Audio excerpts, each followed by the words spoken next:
Senhoras e senhores, queridas irmãs, queridos irmãos espiritistas, caras amigas, devotados amigos que nos acompanham pela TV, web, Mansão do Caminho e também pelos veículos deste momento em que penetramos no mundo do inconsciente geral para falar a mesma linguagem virtual. Nossos votos de muita paz. No século passado, um pouco antes da Segunda Guerra Mundial, apareceu uma obra de literatura com um caráter muito especial. Tratava-se de um grande médico que residia em Paris e se havia tornado uma das maiores autoridades clínicas praticamente da Europa. Sueco, de nascimento, ele viera viver na França a partir do fim do século XIX. Fez parte das investigações a respeito do inconsciente humano com o notável professor Jean-Martin Charcot, na Universidade de La Salpêtrière. Era profundamente interessado na decifração da criatura humana.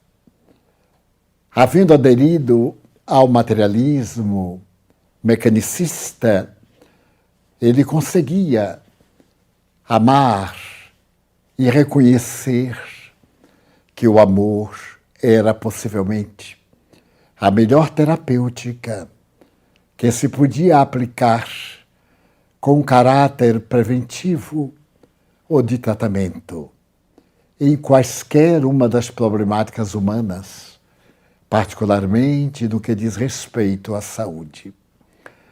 Ele recordava, por exemplo, da epidemia que varreu a Itália e especialmente quando ela tomou conta de uma parte da Itália e se tornou um verdadeiro desastre.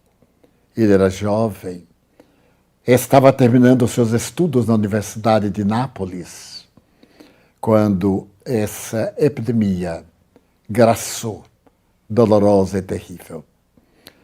E ele recordava-se sempre de que foi atender a uma jovem de 15 anos, aproximadamente, e ela era vítima da terrível doença que matava por asfixia.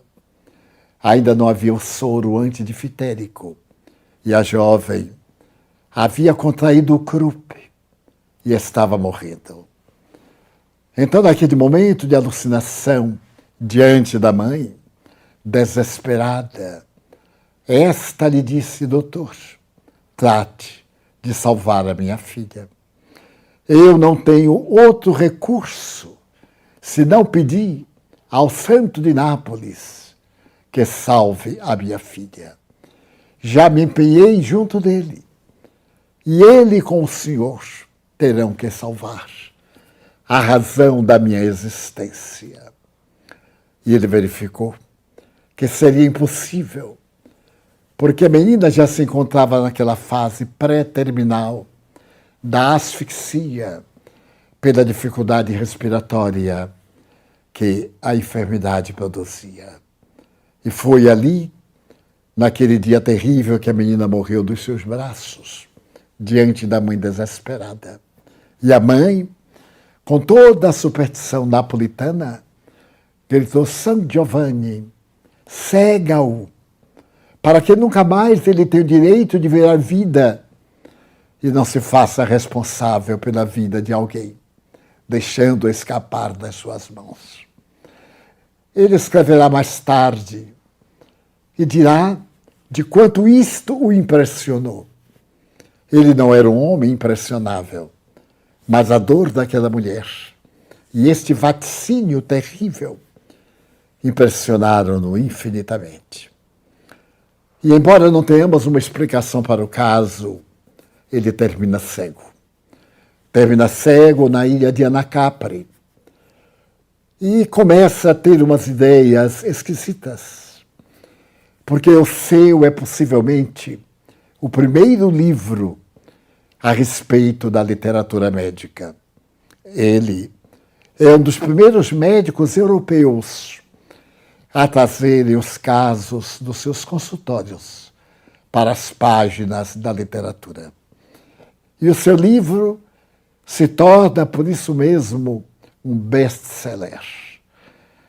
E quando mais tarde, já aposentado, com a vida assinalada pelos desencantos e pelas grandezas, pelas misérias e pelos infortúnios e glórias de todas e quaisquer vidas, ele retira-se e compra o palácio que havia pertencido a um dos grandes imperadores de Roma. E por uma dessas paixões ou caprichos, ele que não acreditava na imortalidade da alma, pelo menos dizia, acreditava ser o imperador Tibério, aquele em cujo período morreu Jesus. E acreditava que a sua cegueira era uma consequência inevitável do seu comportamento naquela época, 19 séculos antes. Mas curioso também é que ao comprar o palácio, que estava abandonado, ele contratou nadadores, arquitetos, reconstrutores, para reconstruir o grande palácio. E os que eram capazes de aprofundar-se nas águas profundas para resgatarem as estátuas ou partes delas, que através dos 19 séculos foram atiradas ao mar, e as águas tranquilas do mar azul de Capri cobriram-nas de fungos de algas, e ele mandou restaurar a maioria e embelezar, como nos dias gloriosos de Tibério, o grande palácio na ilha de Capri, onde veio a desencarnar. E dizia que ele acreditava ser a reencarnação de Tibério.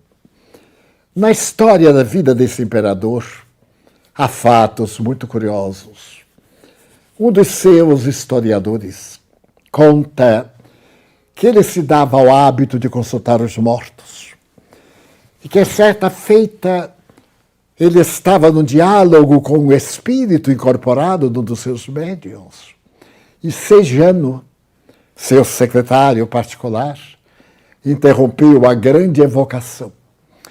E ele ficou tão desesperado que mandou matar o seu secretário, por haver interrompido o que ele considerava a arte e a ciência de saber a vida. Pois Axel Munthe, esse notável médico que cuidou da sociedade parisiense até por volta dos anos 50, talvez 60, acreditava ter sido Tibério. E narra nas suas experiências que ele não amava as criaturas humanas. Havia se decepcionado ao longo da vida médica com tanta desgraça do ser humano que ele preferia amar o seu cão, São Bernardo, àquelas criaturas, as que se diziam hominais. Permaneceu solteiro, recusava-se à abordagem de qualquer oportunidade matrimonial.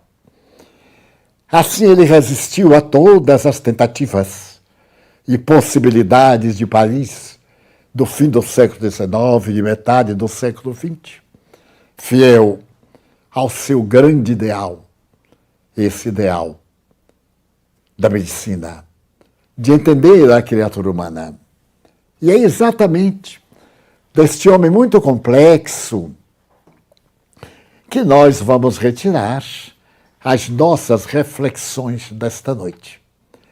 Mas vamos retirá-las de uma maneira especial.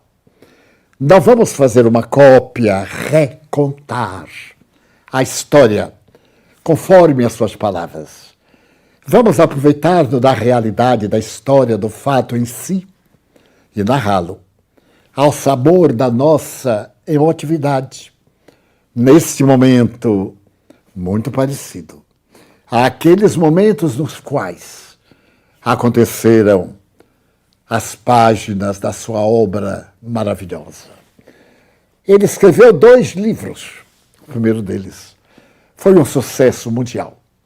O segundo, nem tanto, dizem os estilistas e escritores da época. Ele conta, por exemplo, que tinha por hábito se dedicar uma vez por semana a uma casa pia. E ele ia singularmente à noite atender as crianças, meninas, que viviam naquela casa pia porque a orfandade comovia-o. E, ademais, o estado em que elas se encontravam sob as bases da religião, as exigências, meninas tristes, comoviam-no muito. Porém, desta vez, ele recebeu a chamada de urgência e era uma noite que fazia muito frio. Quando ele desceu da carruagem, era, portanto, do fim do século XIX, e chegou à porta do lar de crianças, ele viu sair, debaixo de uma árvore que gotejava da chuva, uma mulher que tremia de frio e, naturalmente, mal vestida para a situação. Ela se atirou aos seus pés de joelhos e disse: doutor, salve a minha filha. Ele responde: mas eu não sei de que se trata. O doutor foi chamado para atender a uma jovem menina de 5 anos. Essa menina é minha filha, doutor. E eu não posso permitir que ela morra sem que eu tenha oportunidade de abraçá-la. Minha filha é a única razão por que eu vivo. Meu nome é Fropete. Eu sou uma dama da noite e acabei de ser notificada por pessoa da casa paroquial que a minha filhinha está morrendo de croup e foi mandado buscar em Paris um médico, que certamente é o senhor. Eu olhei para ela, levantei-a e disse: mas como se ajoelhar aos pés de alguém para lhe pedir em nome de Deus que salve a minha filha? Ela não pode morrer. Se ela morrer, eu me matarei imediatamente. Eu disse: mas senhorita, sou mademoiselle, e a minha vida é um rosário de desgraças, que eu não lhe permito contar agora, porque não a deixe morrer. Deixe-me entrar com o Senhor. Eu prometo ficar à distância. Eu somente quero vê-la. Mas, mademoiselle, é impossível. É uma casa de religiosa. É proibido a entrada de estranhos. Mas ela é minha filha, doutor. Mas isto não é hora de visita. Eu ainda não vi o caso. Mas quando eu olhei para ela, havia tanto sofrimento. Naquele rosto descarnado e meio tuberculoso, que eu lhe disse: dê-me o seu endereço. Eu vou verificar o caso. Se ele for urgente e não tiver cura, eu irei buscá-la para que dê o último beijo à sua filha. Ela me deu o seu nome.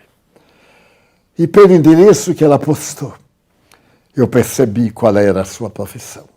Entrei, ela ficou do lado de fora e deve ter voltado ao seu antro. E quando eu cheguei à sala transformada em um hospital, a respiração da criança era ouvida à distância, com dificuldade. A madre, muito nervosa, levou-me e disse: vai ser uma tragédia para nós, porque o croup é contagioso. E quando nós descobrimos que ela estava em estado avançado, já era tarde demais. O pior é que não sabemos o que fazer. Já fizemos as mesinhas, as práticas, os medicamentos caseiros, e ela está morrendo, doutor. Eu olhei, tomei o pulso e acompanhei o pulso que fugia do meu dedo. e disse: madre, ela ainda tem algum tempo de vida. A senhora me parece muito cansada. Doutor, há dias que eu não durmo. Tomando conta dela, então, vá deitar-se. Eu tomarei conta. Eu estou bem disposto, tenho dormido muito bem. Pode ficar tranquila amanhã pela manhã. A senhora estará mais refeita, poderá tomar conta da criança. Ela agradeceu. Tirou o avental, colocou num prego atrás da porta. E os seus passos silenciaram na imensa escadaria no corredor que levava à intimidade da casa religiosa. Eu não tive dúvida. Peguei o avental, saí correndo e cometi um crime hediondo. Deixaram a paciente morrendo a sós e pegaram uma carruagem, me dirigir a Paris, ir ao endereço das meretrizes. E quando eu cheguei e perguntei à senhora que tomava conta da porta, a zeladora, uma dessas tias infames da prostituição. Eu perguntei: Flopete. Ela disse: terceiro piso, segunda porta à esquerda. Ah, mas para dormir fora são 40 francos. Tive vontade de esbofetear aquela mulher gorda e antipática. Subi a escada correndo e as colegas de Flopete zombavam. Bati a porta. Ela estava preparando-se para o comércio. Já era tarde da noite. Eu disse: vista imediatamente esta roupa e venha comigo. Sua menina está morrendo. Ela prendeu a respiração, despiu-se, vestiu o avental branco e descemos juntos. A escadaria correndo, pegamos a carruagem. E no silêncio e na chuva, ela se encolheu na poltrona, que estava até rasgada, e disse: ah, doutor, eu sou mãe. Eu sou mãe. A minha filhinha vai morrer. Eu disse: sim, mademoiselle. Ela está morrendo. Mas ela não pode morrer. Eu notei que aquela mulher estranha e jovem gasta pelos desgastes da profissão. Pálida, pintada fortemente para ocultar a palidez. Os lábios trêmulos, a testa larga, uma mecha de cabelo lhe caía quase sobre os olhos. Ela dizia: minha filha, eu a tive com o primeiro namorado. Eu fui seduzida por um crápula. Eu fui traída. E quando, no hotel em que estávamos vivendo a delícia das promessas de um casamento que nunca houve, eu disse a ele que ia ser mãe. Ele chiscanou e perguntou quem era o pai. Claro que o bandido sabia que era ele. Ele então me impôs abortá-la para ficar com ele ou ficar com ela sem ele. E claro, eu dizia: mas é filha do nosso amor. Qual amor? Não existe o amor, não seja tonta. E deixou-me. E eu tive que trabalhar, mendigar quase a oportunidade de minha filha crescer. Bati 1000 portas procurando um emprego. E todos foram perversos comigo. E eu tive minha filha numa situação dolorosa, numa casa pia, pública, e fiquei com ela nas mãos. Que fazer? Procurei aqui e ali um lugar para... Mas quem queria empregada com criança? As pessoas diziam: tira a criança fora e nós ficaremos. Então eu procurei o amparo da igreja que eu pertencia. E o religioso foi de um cinismo incomparável. É filha do matrimônio? Eu digo: como matrimônio? Nós não somos mulheres para ter matrimônio. Então, coloca no orfanato. Se ela for filha do matrimônio, podemos colocar no colégio. Mas se não for do matrimônio, ela é filha do pecado. E ela tem que pagar pelo pecado da sua mãe. Decaída. Vai ser uma babá, vai ser uma empregada miserável. Eu disse: mas padre, onde está o amor? Onde estão a misericórdia e a compaixão? Na imaginação das criaturas. Vamos fazer uma pequena pausa. E logo, logo voltaremos para ver a vida de Flopete. Perguntei ao sacerdote: Mas não poderíamos colocar na classe que faz alfabetização? Sim, claro.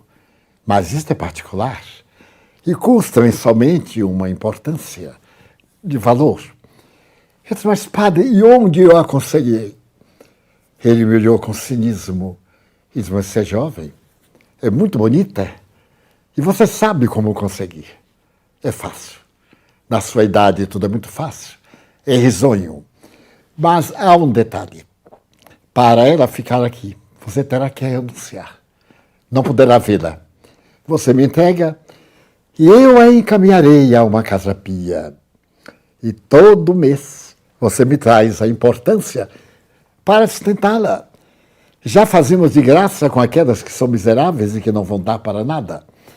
Mas essas outras iremos dar uma educação refinada. E eu compreendi o mundo que era. E não tive outra alternativa. Trouxe minha filha e dei-a para que ele a encaminhasse. E fielmente, todo mês, eu trazia o dinheiro do pecado. Mas ele nunca perguntou. Não interessava. O dinheiro tem essa característica. E eu a procurei como o senhor pode imaginar. Só muito tempo depois, visitando praticamente as casas pias que cuidam de crianças em Paris, eu a descobri. E toda quarta-feira, quando elas estavam brincando no pátio, eu me vestia como se fosse uma dama e levava balas, confeites. E eu era chamada a boa dama. Elas corriam, e minha filha também. Ele pegava nas mãos delicadas, beijava. E a madre dizia, olha, isso não é permitido. Mas eu não lhe dizia por quê. E minha filha crescia tão espontaneamente como o lírio do campo. Passaram os anos, ela agora tem 5 anos. E eu soube que ela está morrendo. Ela não pode morrer, doutor. Chegamos ao lar de crianças. Saltamos correndo. Eu aumentei o bico do lampião a gás. Ela estava com os olhos desmesuradamente abertos. Respirava com dificuldade, arroxeada. E então eu chamei a mãe e disse, veja, beije-a. Ela está na exaustão. Ela está morrendo, beije-a. A mãe dobrou-se, ergueu-lhe o tórax e quando ia beijá-la, jogou-a na cama e disse, não posso beijá-la. Ela é um lírio e eu sou um pântano. Sou toda podridão. E saiu gritando e desapareceu na madrugada. A menina morreu. Sepultamos-la ali mesmo na parte do cemitério para as crianças órfãs. Eu estava de plantão 3 dias depois, no hospital público, quando trouxeram uma jovem que se atiraram nas águas do rio Sena. Eu fui chamado e começamos a fazer o exercício para que ela eliminasse a água do pulmão. Ela estava quase morta. E com um sacrifício tremendo conseguimos. E quando olhei, era Flopete. Quando ela recobrou a consciência, ela disse, doutor, não perca seu tempo. Não perca seu tempo. Eu, Flopete, você é tão jovem. Eu morri. Quando morreu a minha filha. Quando o pai dela nos matou as duas.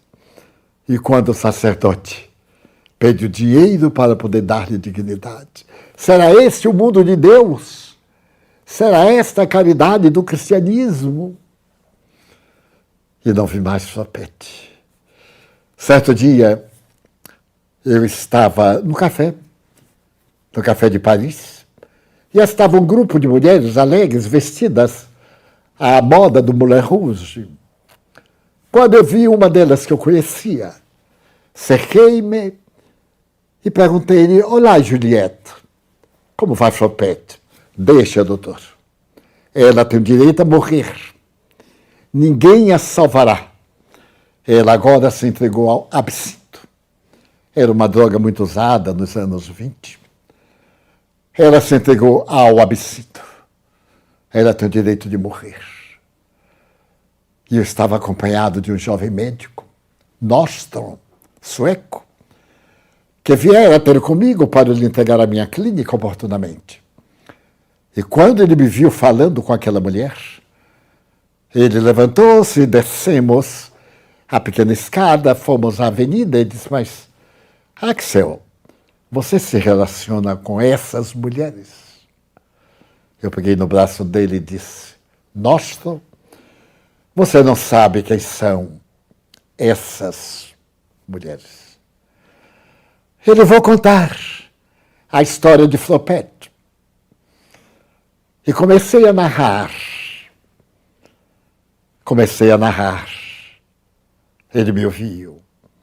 Não voltei a ver Flopete Nordström. Não. Cheguei ao meu consultório e ele me disse, mas essa Flopete é francesa? Eu disse, não tive tempo de averiguar. Mas ela tem um acento estrangeiro do norte da Europa. Ela não é francesa. Ele me olhou demoradamente e eu vi como ele tinha raiva dessas mulheres. Mas é curioso eu estar narrando, porque eu me encontrava em Uberaba, numa daquelas momentosas reuniões de Chico Xavier, à sombra do abacateiro. E estávamos ali mais de 1000 pessoas. Chico Xavier estava sentado, nós outros, o senhor Wicker, a esposa, outras pessoas. E o Chico com o evangelho na mão. Então ele me disse baixinho, Divaldo, há tanto sofrimento aqui nesta multidão. Era a multidão dos filhos do Calvário, os desesperados, os miseráveis, os tristes e esquecidos.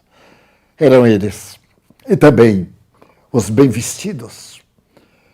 As mulheres adornadas de joia e a alma apejada de desencanto e de dor. Eu vou lhe pedir, meu filho, que na interpretação do Evangelho você me narre uma história muito comovedora. Muito comovedora. Para tocar todos os corações. E quando me foi passada a palavra do texto do Evangelho de Jesus, Flopete, me veio ao pensamento e à alma. E eu fui narrando em certas páginas, compondo a biografia de Flopete, segundo Axiomanto. E continuei. E disse, mas, oportunamente, eu estava novamente no hospital dando plantão, quando trouxeram uma jovem que tentara o suicídio. Ela no banheiro, abriram o bico de gás. Desculpe. E então, deixaram-se intoxicar. Eu a salvei. Ela, Flopete, os olhos, a alma de criança, a alma de ovelha, que ainda não havia sido conspurcada. E, no entanto, era uma meretriz há mais de 6 anos. Eu, então, compreendi o que era o amor. Nasceu em mim o amor por aquela menina meretriz. E eu lhe disse, você chegou a casar-se, Flopete? Não. E eu não tive coragem de ir adiante. Ela havia sofrido tanto. E eu lhe falei, tenha paciência. Existem homens bons, homens dignos na terra. A terra é um laboratório de almas infelizes, desventuradas, gentis e nobres e cristãs. Tenha paciência. Eu cuidarei de você. Não quero que se aproxime de mim. E saiu, ainda atordoada do tóxico, e saiu. E eu me lembrei de que deve ter ido para o antro, que eu nunca consegui saber onde era, e se entregou ao absinto. Entregou-se ao absinto. E tenho certeza que veio a morrer, porque a sua filhinha era a razão única para a sua vida de mãe extraordinária. A entrega aos necessitados. A palavra de Chico Xavier, naquele momento, sobre Flopete. Então lhe perguntei baixinho: gostou, Chico? Ele disse: Divaldo, eu também amei Flopete. Fiquei tão comovido com a sua história que Emmanuel se me acercou e me perguntou: você gostaria de saber como morreu Flopete? Eu disse: mas, eu gostaria sim. E ele me disse: concentre-se, encoste-se à parede. Estavam sentados num banco do lado de fora de uma casa. Eu encostei-me e ele me desdobrou e me levou a Paris dos anos 20. Ele me levou a um terceiro andar de uma casa miserável e em destroços. E eu pude ver no chão, sobre um colchão, abandonado e mudo, Flopete, tuberculosa, que tossia.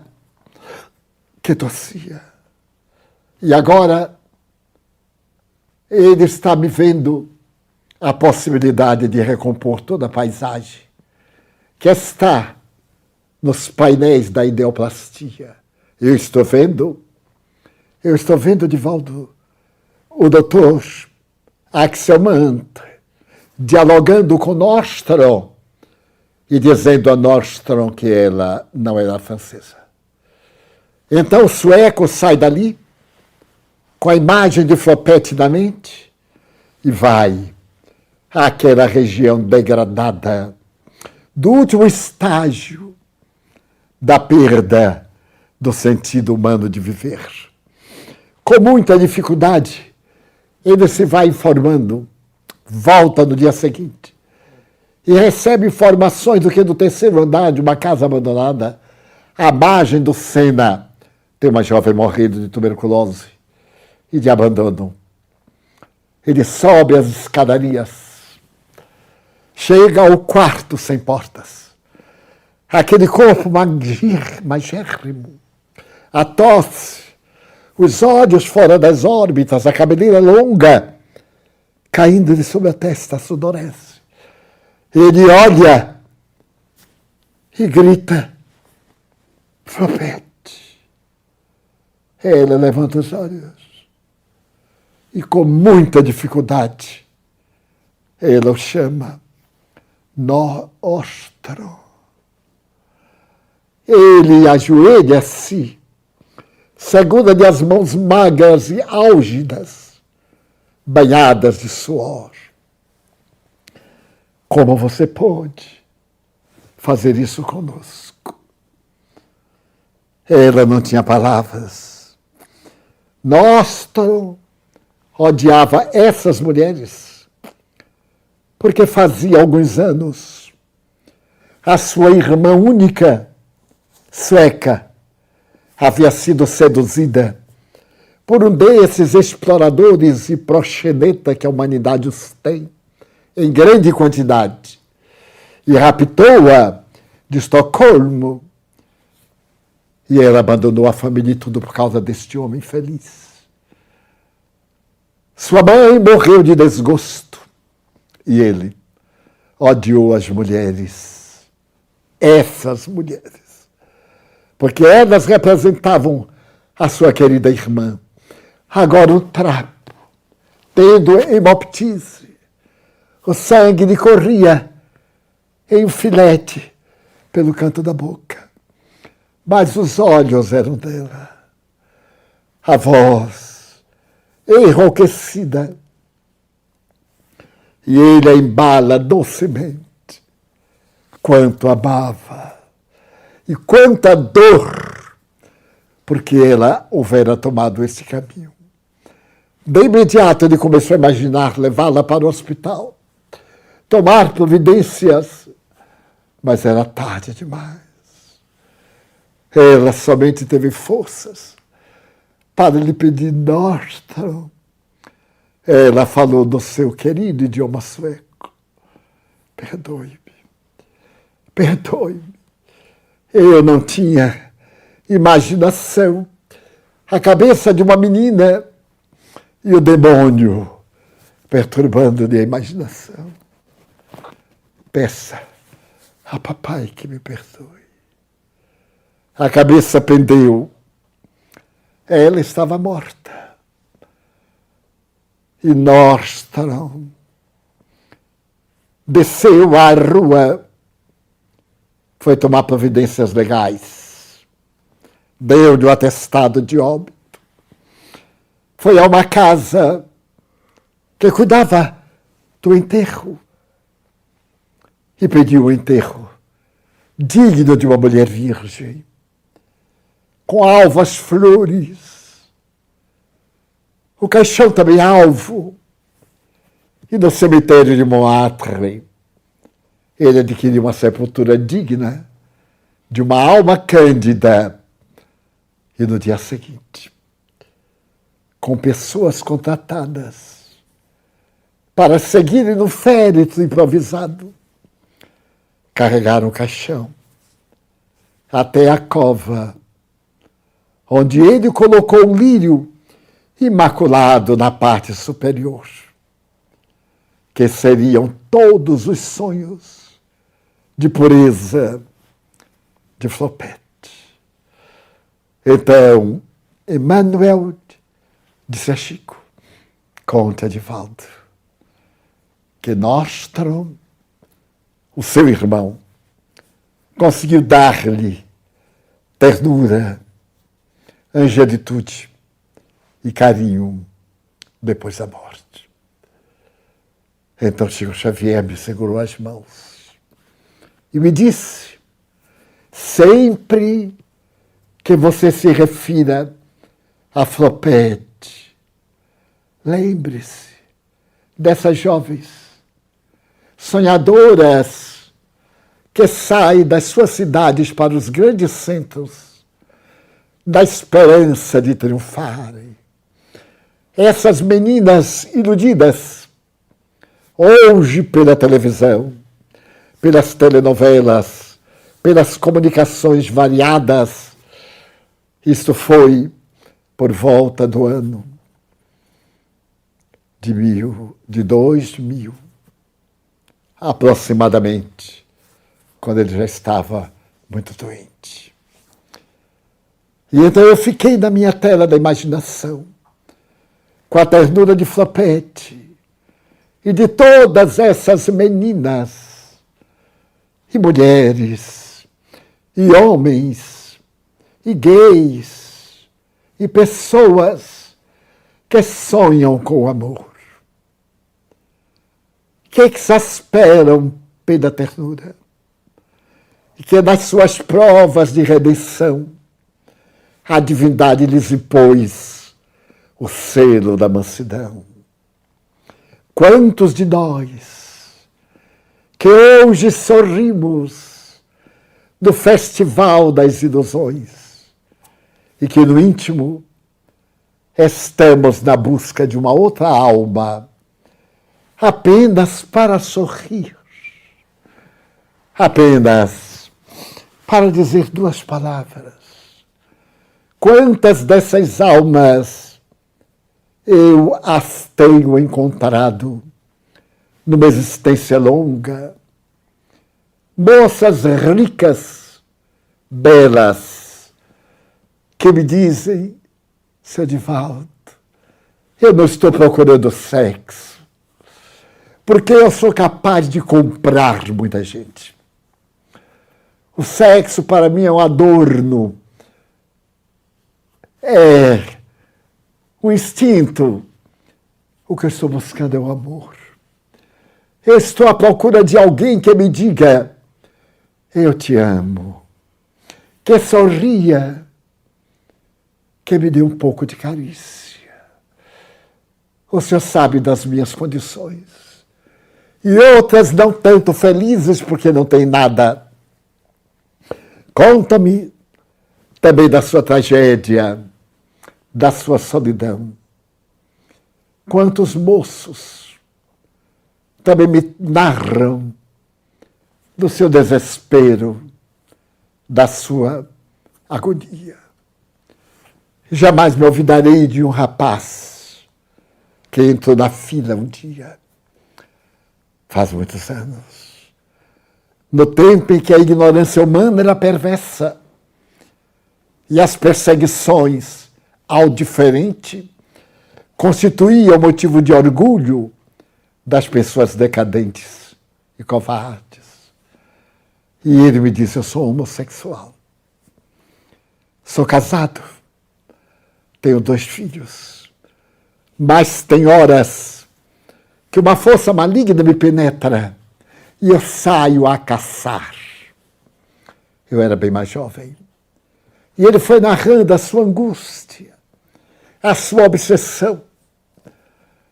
E depois eu seleciono, desde os colegas do banco em que trabalho, até os amigos do clube, até os que se vendem nas ruas, até o mais baixo degrau. E depois, em que esta sede terrível me devora, eu me sinto jogado num canto, podre, em decomposição, e me odeio até a fibra mais íntima da minha alma, e não sei de que se trata. E eu pude ver que aquele jovem de tão boa aparência, de posição social, era vítima de si mesmo. Era uma alma inquieta reencarnada. Havia mantido a biologia sexual, mas a alma era do passado. Quando muito se equivocou, quando muito iludiu, quando muito mentiu. E então tenho visto passar pelo dia a dia da vida espíritos desencarnados que me vêm fazer as suas confissões. Quando falamos de pobres, de doentes, de felizes, não lembramos os desencarnados, nossos irmãos, que também têm emoções, têm sensações, têm amores que ficaram no passado, no abandono de filhos, no abandono de afetos. Então eu me lembro de Jesus Cristo. Vinde a mim, todos vós que estáis aflitos, recebei o meu jugo, tomai o meu fardo, e lembrai-vos que sou manso e humilde de coração. Leve meu fardo, suave é meu jugo. Não julguemos tão facilmente. Cuidado com nossos preconceitos, com a nossa torpe visão das aparências, com a nossa crueldade mental. Todos os perseguidores estão matando-se naqueles a quem perseguem. É o fenômeno de transferência psicológica. Quando certo diretor cinematográfico italiano, um homem notável, dos maiores gênios da cinematografia mundial do século passado, foi assassinado por um vendedor de sensações, também homossexual, em Roma, numa praia perto de Roma. E eu li a história desse personagem, da beleza que sua alma carregava, da grandeza de espírito, da magia e da volúpia, da loucura terrestre. Eu me lembrei de quanto nós necessitamos de Jesus. Nós todos. Cada um de nós no seu ângulo. Cada um de nós na sua deficiência. Ninguém em estágio de perfeição, exceto Jesus, nosso modelo e guia. E é por isso que examinamos a doutrina espírita como a notável terapêutica filosófica para dar a felicidade. A pessoa talvez não encontre aquela que lhe preenche o vazio existencial, mas tem o direito de sonhar, tem o direito de buscar, porque a Terra é um planeta de experiências e todos somos espíritos no laboratório da evolução. Ao abordar um tema tão delicado, mas no qual, segundo Freud e a libido freudiano, segundo os grandes sexólogos, que tinham uma visão transcendente dos tormentos e da necessidade, do inconsciente profundo e dos desejos não transformados em realidade. O ser completo ainda não é encontrado na Terra. Ainda me recordo do pai da psicanálise, que padecia de um tremendo problema em relação a seu pai, em relação a sua mãe. Ele que tinha o grande conflito de Édipos em relação à mãe, e que tinha a rebeldia contra o seu pai. No enterro do genitor, quando ele vai entrando no cemitério, no automóvel, o inconsciente faz que ele desmaie para fugir à cena da competitividade entre ele e o pai em relação à mãe. Então a doutrina espírita vem dizer-nos que não somos A, B ou C, conforme rotulamos. Nós somos criaturas de Deus na grande caminhada terrestre. Nós temos em nosso envoltório espiritual, chamado corpo astral, o perispírito, o registro de beleza das nossas reencarnações. Temos a nossa sede espiritual do pão que mata a fome. Desse Natal que iremos matar a fome de mais de 10 mil pessoas. Mas também iremos tentar matar a fome de ternura. Dizer que eles não são pobres. Eles são criaturas humanas. Somos criaturas humanas com as nossas necessidades, os nossos voos na busca da fada felicidade, na ternura de Cupido ou na imagem grega do amor, com o olhar de criança que desse Deus, um dos mais antigos da Grécia, dominou por tantos séculos. E hoje, na figura das necessidades biológicas ou sociológicas, construímos uma sociedade doente, perversa, homofóbica, ou de outra espécie, que se esqueceu que é criatura humana. E como criatura humana está evoluindo. Então, ao me lembrar de Flaubert e de Chico Xavier, naquela inovidável tarde de sábado, à sombra do Macateiro, no bairro dos Pássaros, em Uberaba, eu me recordo de todas as pessoas solitárias e digo-lhes: saiam da solidão,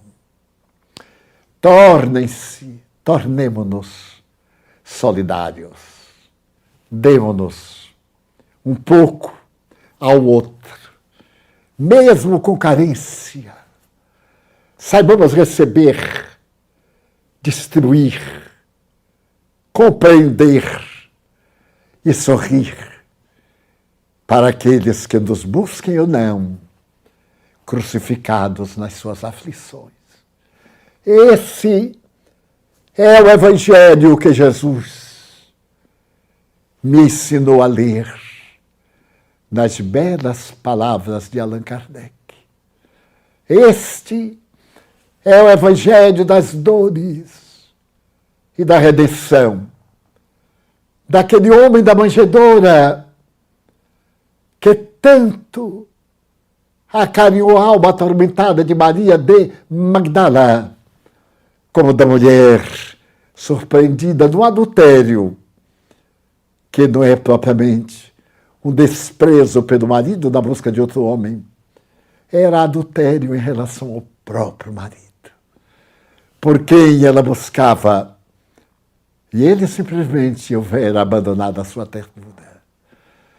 Então agora, quando vemos tanta confusão sexual, tantas angústias, não nos preocupemos no rótulo que nos devemos afixar. Somos filhos de Deus, todos, criaturas de Deus, às quais os espíritos nobres velam e zelam com profundo amor, dando-lhes migalhas de felicidade. E concluo com uma frase sublime do Evangelho. Quando aquele pobre infeliz diz: eu não quero nada da mesa rica, eu te peço a ti, a quem amo, que me des as migalhas que caem da tua mesa farta e os cães comem ali junto de mim. Que possamos dar a migalha da ternura, a migalha da compreensão. E se não for muito, possamos conjugar o verbo amar nessa extensão: eu te amo, tu és criatura de Deus, conta comigo, sou teu irmão, e o mais a Deus pertence. Esta é a hora sublime do amor. Não se recuse ao amor, que não abandona ninguém. Muito obrigado.